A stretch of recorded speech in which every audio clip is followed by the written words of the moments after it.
Tom, the Leadership Corner is a forum where leaders from the non-government organizations, United Nations, local national authorities can come together to share their experiences, their motivations, to provide support to people in local communities affected by natural man-made disasters. And it's through this vehicle that we've found a very productive dialogue whereby through the storytelling we're able to recognize certain traits that leaders have. And through almost kind of an entertaining forum, it inspires those who log in to be able to perhaps address their own challenges and find a way forward. So this is the purpose of these discussions. And what I'd like to do is obviously welcome you to the Leadership Corner.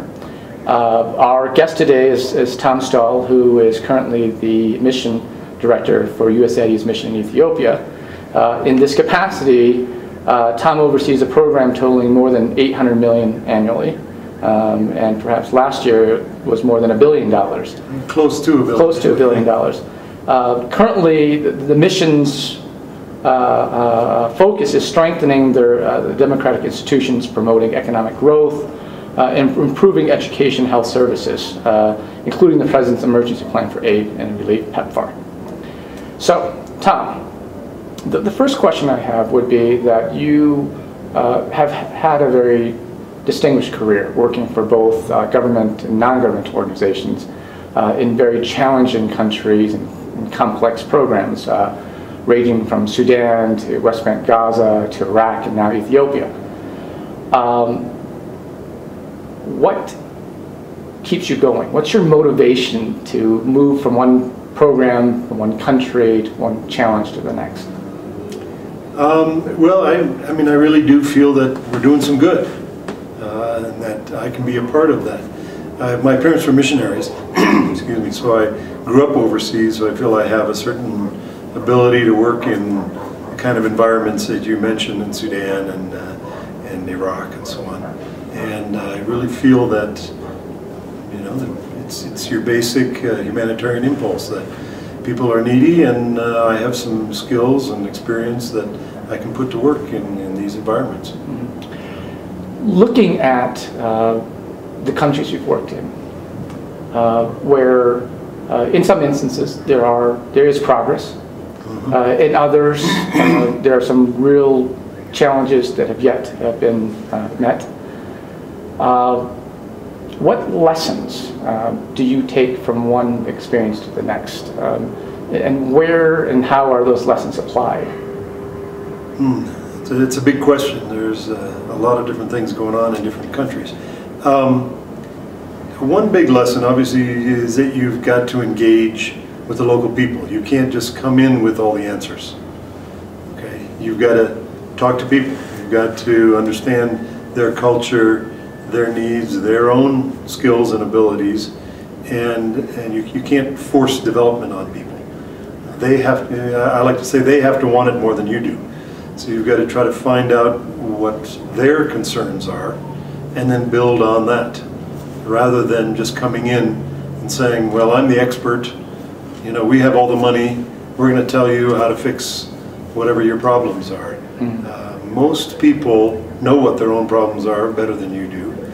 They have an idea of how to get out of it, but they don't have the skills, they don't have the resources, they don't have the capacity in some way or another. So you really need to build their skills, their capacity to handle their own problems, rather than trying to come in and solve their problems for them. Mm-hmm. Again, looking at just the global landscape now, mm-hmm. where we see projections here potentially with climate change and its impact perhaps on additional displacement here, where upwards of perhaps some are forecasting 200 million people in the next decade. We see the shrinking of humanitarian space. We see programs like Darfur, as well as in the Congo, where humanitarian actors are being targeted. And that's just to say that things perhaps are not necessarily getting better. And you as a leader, you who have worked in various capacity, what can you as an individual do as a mission director, as perhaps a country director, to be able to address the situation, perhaps find a dialogue to promote and further progress within your respective programs? Well, I think first you have to help people to acknowledge that there's a problem, and that whether it's climate change or whatever, that there is a problem going on, and try to come to a better understanding of what the impact of the climate change, say, in Ethiopia.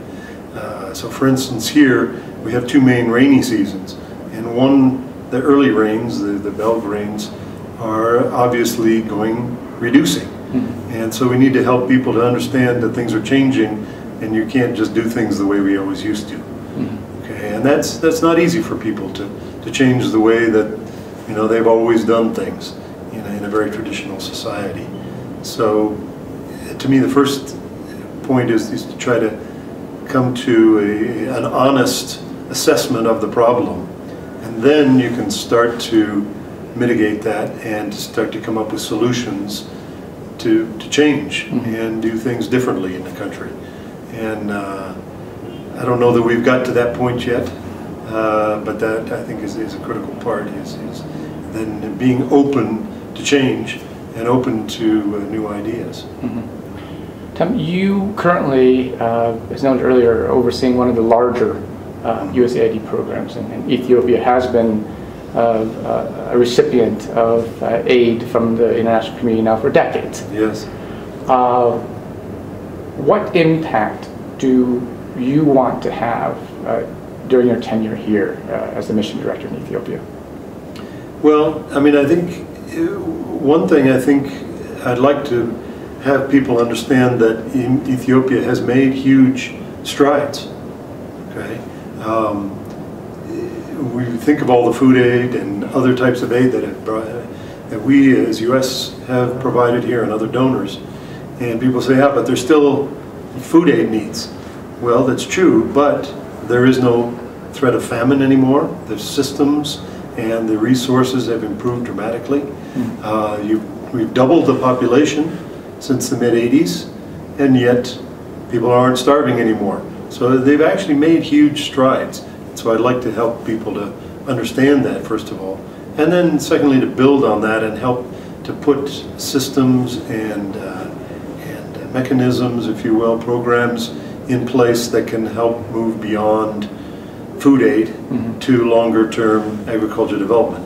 And I think a lot of those building blocks are starting to be put in place, but now we have to strengthen them, to take them to scale, and to make them sustainable over a long period of time. And so it's not going to be a quick solution, but if we can get them in place and working on a sustainable basis, I think we can make some huge strides here, just even in a short period of time, to really help those things to go on.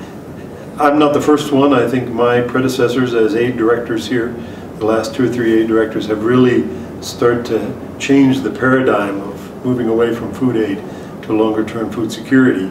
But now we need more resources and a more sustainable approach. And then I have other specific little things that I'd like to get done here, like I'd like to really bring the Peace Corps back into doing education in Ethiopia.